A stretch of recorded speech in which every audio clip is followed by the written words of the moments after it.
Welcome back to Blue Code. Beginners think that code is only written for computers to read, but professionals know that code is primarily written for other humans to read. Today, we're learning how to use comments to leave notes, explain your logic, and temporarily hide your code. Let's say we have a variable for a price discount. Looking at this, another programmer might ask, why 0.20? Is that a standard discount or a special offer? We can explain this using a single line comment. By typing two forward slashes, everything after them turns gray. Dart will completely ignore this text when running the app. It's a sticky note just for you and your team.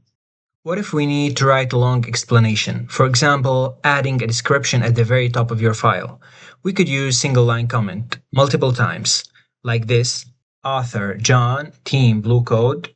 This works, but typing the double slash on every single line is slow. Imagine doing this for a 20-line explanation. It's annoying and it's not very clean. Instead, we use a multi-line comment. We open it with a slash asterisk and we close it with an asterisk slash. Now you have a clean, readable block of text. Everything between these two symbols is completely ignored by Dart. This is perfect for file headers, long explanation, or even disabling a large block of code while testing, because comments are not just for leaving notes.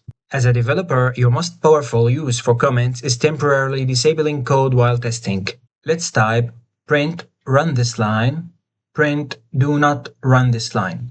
Let's say the second line is causing an error, or I just want to test my app without it. I don't need to delete it, I can just comment it out. By adding the double slash, Dart ignores the code completely. When I hit run, only the first line executes. The second line is safe, disabled, and waiting for me if I ever need it back. And if you have 10 lines of code you want to disable at once, you can wrap them inside a multi-line comment, instead of doing it line by line.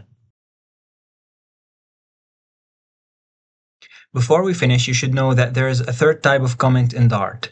It uses 3 slashes. It's called documentation comment. Professionals use it to create beautiful tooltips inside the editor. It's very powerful, but we will explain it in a future lesson, when we start building larger projects. That's everything for today. Get comfortable using comments in your editor, keep your code clean, and I'll see you in the next Blue Code lesson.